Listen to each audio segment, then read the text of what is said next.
stop making this embarrassing mistake. This versus these. Exactly. Today we are going to master the singular and plural forms of these demonstratives, so you never feel confused again. Welcome to the Denver English Podcast. I am Paige, and this is my co-host, Cody. Yeah, we are so glad you are here to work on your fluency and pronunciation with us today. Right. So, how do I put this? Many students mix up the vowel sounds in these two words. Totally. It is all about that short I versus the long E sound, which can be tricky. Exactly. For the word this, we use a very relaxed, short sound, like in the word sit. We need that bright, smiling, long E sound, like in the word see. Wait, let's try a quick example together right now to hear the difference clearly. Sure. Listen closely. This book, these books. Do you hear how the vowel changes length? No, for real. It is a small change, but it makes a huge difference in your clarity. I think people often forget that the S at the end sounds different too. Oh, that's huge. In the word this, the S is a soft hiss, like a snake. Exactly.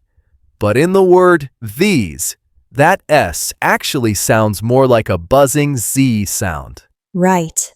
So, it is like the difference between a soft breath and a vibrating B sound.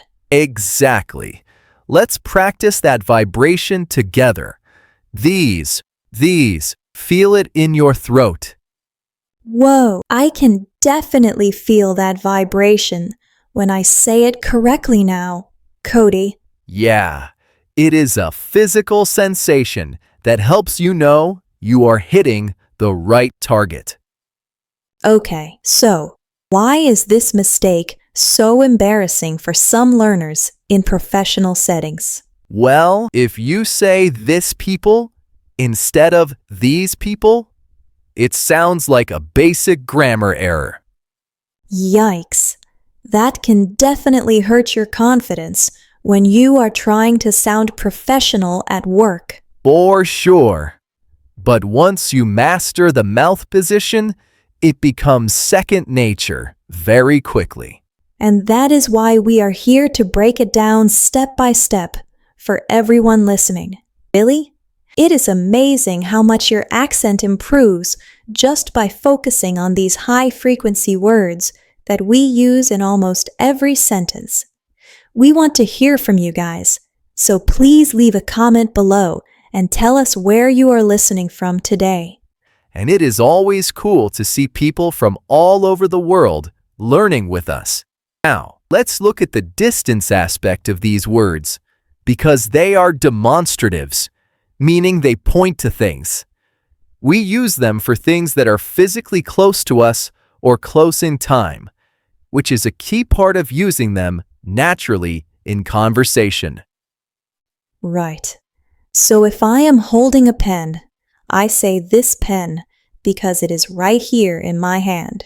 But if I have a pile of pens on my desk, I have to say these pens to show that there is more than one. It sounds simple, but when you are speaking fast, your brain might default to the singular form even when you mean the plural. So you have to train your tongue to react. And let me think. A good way to practice this is by looking around your room right now and pointing at things. Say this for one object and these for multiple objects, while really exaggerating that long E sound for the plural ones. It might feel silly at first, but that muscle memory is what creates fluency in the long run, especially when you are under pressure in a real conversation. No way. That is actually a fantastic tip because it connects the physical movement with the linguistic rule. I also want to mention that this and these are used for abstract ideas too, like when you say this situation or these problems. The pronunciation rules stay exactly the same, so don't let the complexity of the topic distract you from your clear vowel sounds and that final Z vibration. Seriously, I notice that many students try to speak too fast, and that is when the sounds start to blur together into something unrecognizable. Okay, so my advice is to slow down your speech by about 20% when you know a demonstrative is coming up in your sentence.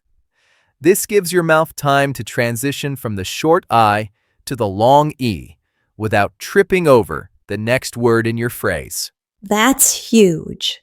Pacing is such an underrated part of sounding like a native English speaker. Yeah, if you rush, you lose the distinction between the words, and the listener has to work harder to understand you. We want your English to be effortless for both you and the person you are talking to. Whether you are in a business meeting or just chatting with friends at a local coffee shop. Exactly. And speaking of friends, we are so happy to be your guides on this journey toward pronunciation. For sure, remember that making mistakes is part of the process. So don't be too hard on yourself if you slip up occasionally. The goal is progress, not perfection. And every time you catch yourself making a mistake, you are actually training your brain to recognize the correct pattern for the future. Wow, I love that mindset because it takes the pressure off and makes learning much more enjoyable for everyone. Right, let's do one more round of repetition before we wrap up this episode of the podcast. I will say the singular, and Cody will say the plural, and we want you to repeat after each of us as loudly and clearly as you can. This is your time to shine and really push your boundaries. Let's go. I am ready if you are, Paige. These. Notice how my lips spread wide for the plural version, almost like I am giving a big smile to the camera. That physical cue is a great reminder to keep that vowel long and bright, instead of letting it drop into the short, lazy sound of the singular. Perfect. I hope you all felt the difference in your own mouths while doing that exercise with us. If you found this helpful, please hit that like button and subscribe to the Denver English Podcast for more deep dives into the sounds of English. I just realized we should talk about how these words function as pronouns versus adjectives, because that changes the sentence structure. When we say this is my house, the word this is standing alone as a pronoun. But when we say this house is mine, it is an adjective describing the house. The pronunciation remains identical, but understanding the grammar helps you feel more confident when constructing your own sentences from scratch during a conversation. That is a really good point, Paige, because sometimes people get confused when the word isn't followed by a noun immediately. Whether it is a pronoun or an adjective, you still need that crisp distinction between the short and long vowels to ensure your listener knows if you're talking about one thing or many things. It is all about providing those clear signals in your speech so that there is no room for misunderstanding or confusion. Seriously? I also think we should mention the word those just briefly to compare it to these, since they are both plural. While these is for things that are close to us, those is for things that are further away. But the plural nature of both words means they often appear in similar contexts. However, those has a completely different vowel sound, so it usually doesn't get confused with this or these as often as they get confused with each other. Right. Those has that round O sound like in go, which is much easier for most people to distinguish. The real battle is definitely between this and these because the mouth positions are so similar and the difference is so subtle to the untrained ear. That is why we emphasize the physical aspect of the smile for these because it forces your tongue into the correct position high up in the roof of your mouth, which is essential for that sound. Whoa, I never thought about the tongue position quite like that, but it makes total sense when you try it. If your tongue is too low, the sound will naturally become the short I, and you will end up saying this when you meant to say these. It is like a tiny gym workout for your mouth muscles every time you practice these specific sounds. And just like any workout, consistency is the key to seeing real results over time. Totally. And for our advanced learners, you can start looking for these words in movies or podcasts and see if you can spot the difference in native speakers. You will notice that even when we speak very quickly, we still maintain that tiny bit of extra length on the word these to keep the meaning clear for our audience.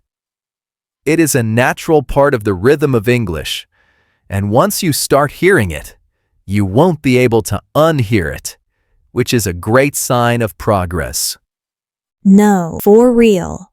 Developing your ear for the language is just as important as developing your speaking skills. When you can hear the difference in others, it becomes much easier to monitor your own speech and make those small corrections in real time before a mistake even happens.